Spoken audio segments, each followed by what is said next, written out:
we're here at another track day. Actually, it's a very special track day because I came with no car.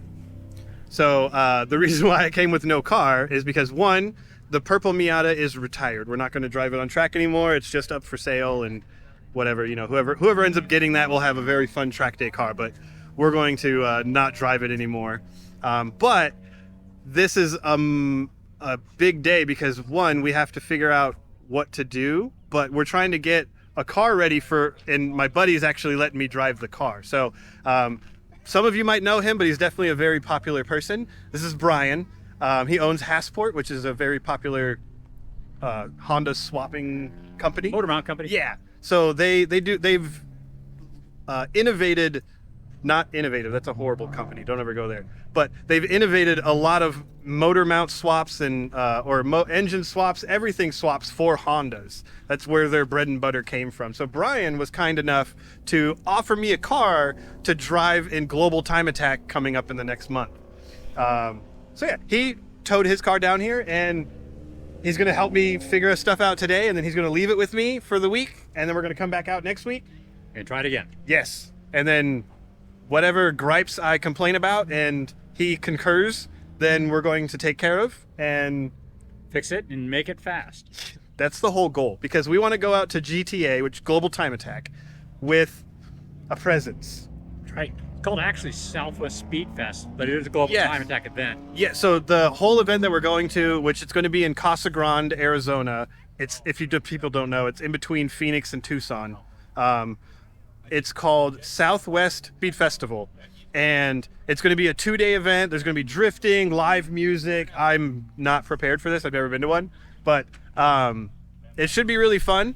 And we were talking because we both know who's putting this the Southwest Speed Festival on, and he texted me and he said, "You're coming, right?" And I was like, "Well," and I was talking to Brian because he was actually at the shop that day, and I was like, I just got to figure out what to do. And Brian was like, "Drive one of our cars," and I was like, "Okay, I'll take that." So let's go look at it. It's a '93 Honda Civic. Brian here is going to fill us in because there's a lot to do with this car. He has a lot of videos. We'll tag them in this. But yeah, so tell us about the Civic. This originally was called Budget EG. We did a K24 quad motor and transmission, and then as all project cars go, it got less and less budgety, but it's still kind of budgety. Right now, if you look in here, it's turbo motor, but it's a special turbo motor. This is a K20 A3 block, which is base RSX, and the head, though, is off an Acura RDX. So the Acura RDX is turbocharged. It has turbo on it. It actually can spool at 2 different rates. So the turbo has VTEC. It's kind of cool. And just so happens that the RSX manifold bolts on to that head as well. So this made it really easy to plumb and everything. We actually... this was also the first time this has been done, right? As far as I know. So I haven't heard about anybody else doing it. But we may actually, because it's actually working out pretty good, I think I might build a K24 bottom in for it. Something a little more compression, might have a little more horsepower. So so far the experiment's going pretty well. We still are doing some development. We're going to do E85 here before the event, so maybe we can get another, I don't know, 30 to 50 horsepower out of it. It should be kind of cool. I wanted this to be kind of stealthy, so we set up kind of an interesting intercooler setup. There's no intercooler in the front, as you'd normally see. We took a CSF radiator, cut it down to about 2/3 size, and then we built an intercooler off to the side. The intercooler is about as big as the one that comes on the RDX, which is where this turbo is from. And it seems to work pretty good. We get pretty good temperatures out of it on the dyno, but we'll see what happens actually on the track. It has AM fuel pump. It has injectors from AUS injection. I think they're 750s, which should be enough. Eventually, even for the E85. Remember, I'm not getting a whole lot of horsepower. We switched to an RSX transmission. This one has Mugen LSD in it. So it's a 1.5 way plate style LSD.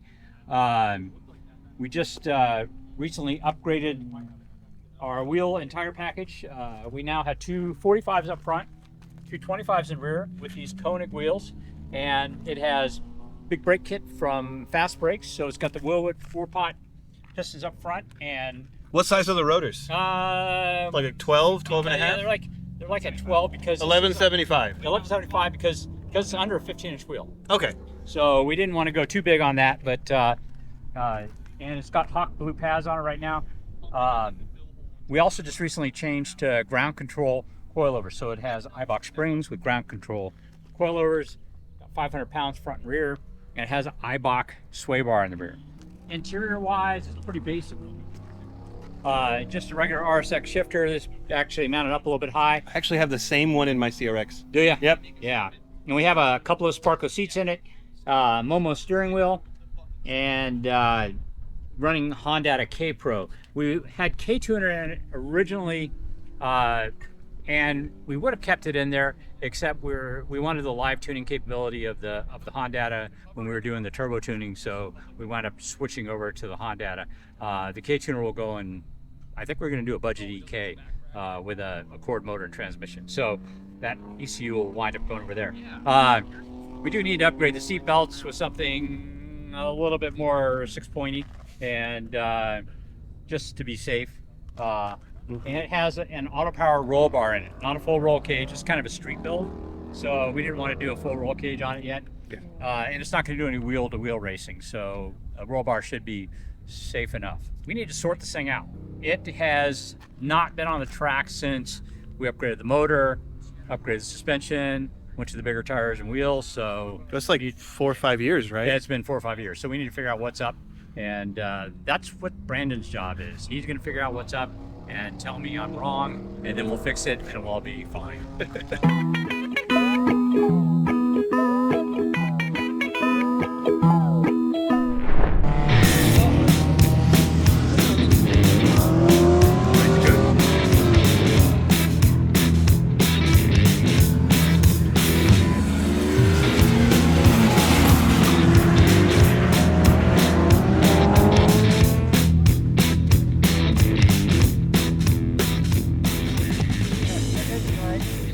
Check engine light?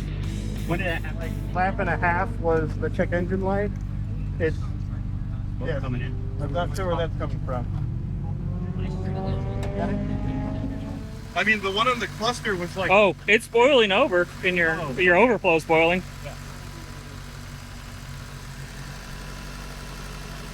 So we went out and the car threw a check engine light and it was not wanting to get into boost. The code is a VTC oil pressure, or essentially it's saying that the VTC is not functioning properly. We looked at it, it's definitely covered in oil.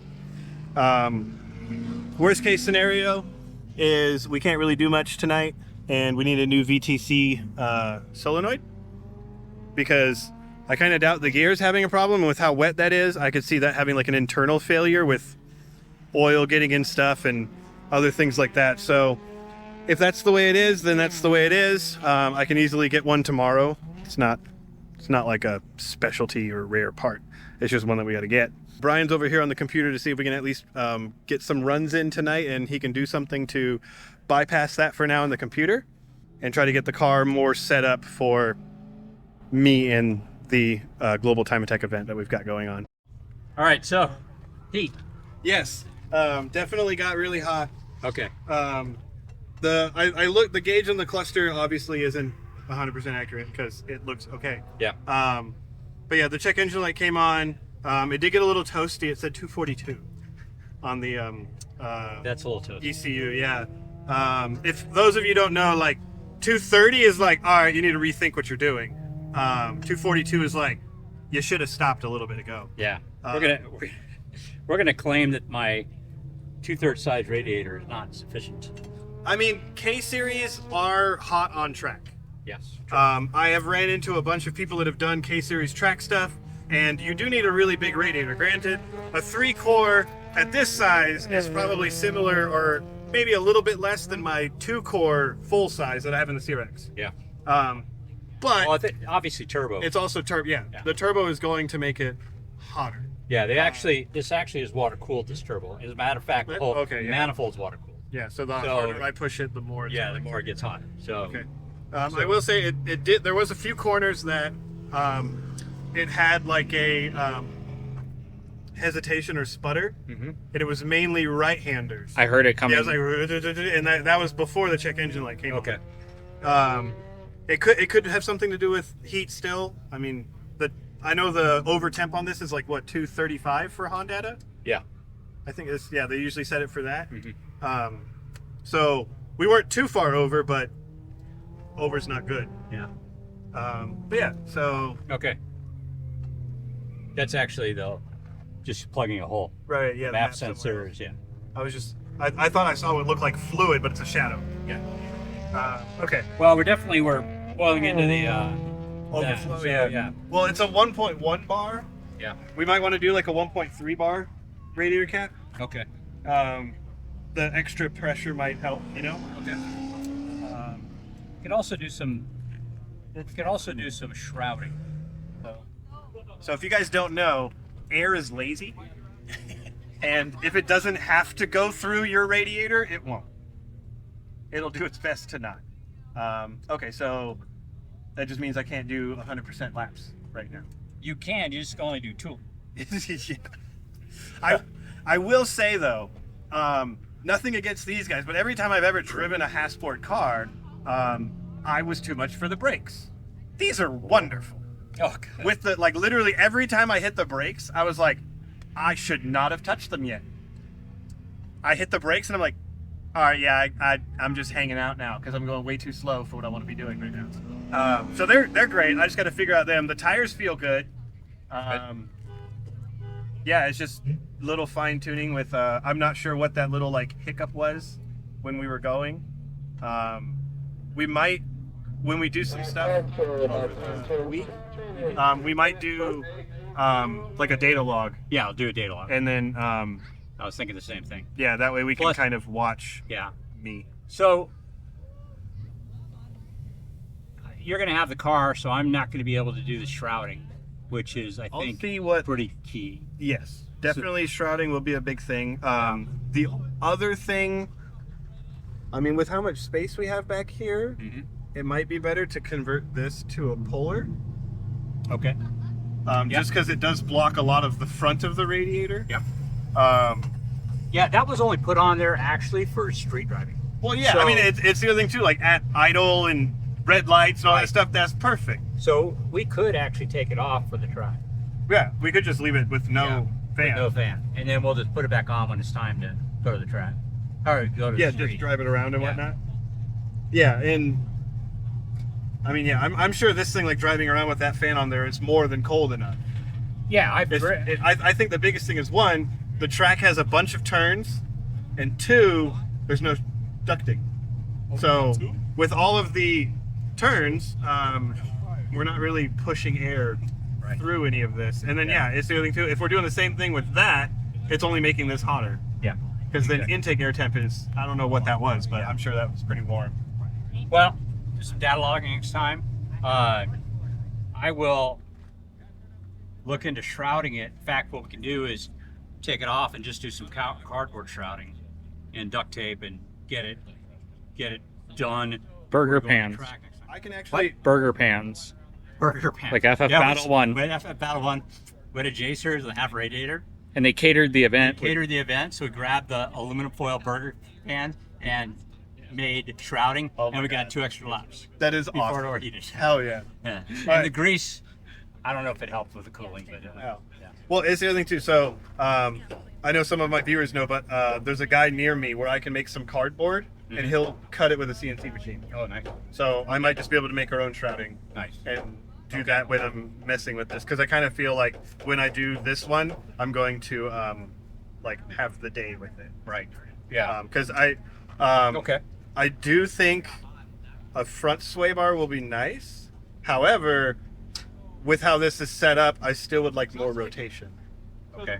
So So you want a heavier spring for the rear? probably, I would say we might want to do like a 550 or something in the rear. Are these adjustable? Yes. Okay, so we'll Oh, you can play around. yeah, we can see what we can do tonight if Yeah. we want to do another run and whatnot. But what time is it? Yeah, I think that's. Okay, we got some time with the track, but softening the front a little bit and then stiffening the rear Okay. would definitely Help with the help, I rotation. think. Okay. And then I can go out and do a full push lap and then just kind of like coast and then full push lap and do that and see if I can get a couple before. Yeah. Sounds good. Um, Yeah, I mean, so what'll happen is the check engine light will tell you when it's time to Call it. come in. Yeah. So, You're not supposed to do that. We can do that. yeah. This engine is a throwaway in the end. Yeah. So, Yeah. This is just a lot of tests. Yeah, After right. September will be when seriousness starts. that's exactly right. I may go ahead and start putting together a bottom end, Okay. just for shits and grins. Yeah. No, I think the shrouding and stuff like that will be Yeah. a big thing. 'Cause, So, I mean, it's a huge race. so when you make a shroud for the entire front end, and I'll tell you why. For the entire front end, so that you can actually sell it to other people with EGs, and then we'll just put a divider in for the intercooler. Yeah. So that way, it's something that you can actually sell as a product, and then we can modify it for this particular item.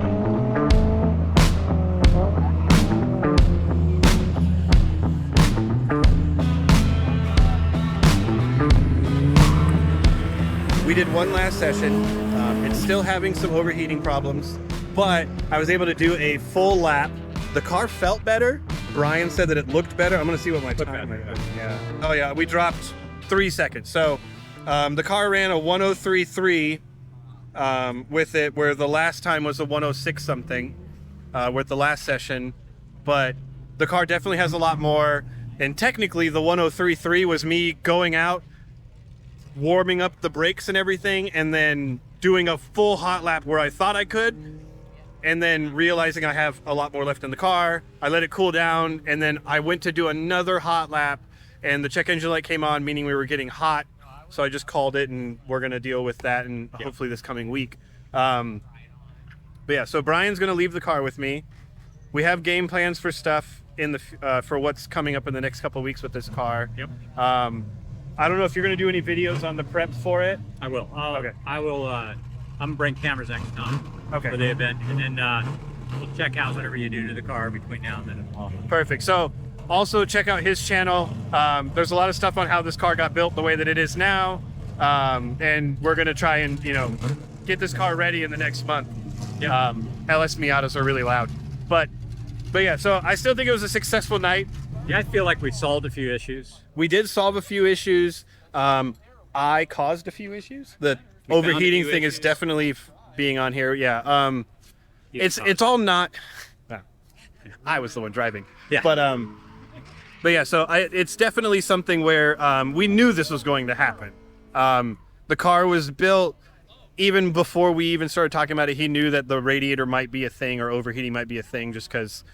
Yeah. One, when you're on a racetrack, being floored for minutes at a time is so much worse than doing drag racing or driving through town. Right. And then I will say the second time, I know we didn't get any in-car footage. Brian got some videos from outside the car, but I loved the brakes on this car. And those tires, I know I haven't gotten to fully use them, but I'm excited for what this car is going to be. I think we can probably get another 50 horsepower out of it. And if we can solve the overheating issue, that means you can explore fully what the car can do. Well, yeah, and the overheating issue, also it caused some sputtering while I was driving, which then only held me back more. I will say getting used to the steering, because I'm probably going to try and put my steering wheel in it. Okay. Yeah. Just because that one, it's small. A larger steering wheel will give me a little bit more oomph on it. Yeah. It is a manual rack with really big tires and a lot of power, so I know it's going to fight me.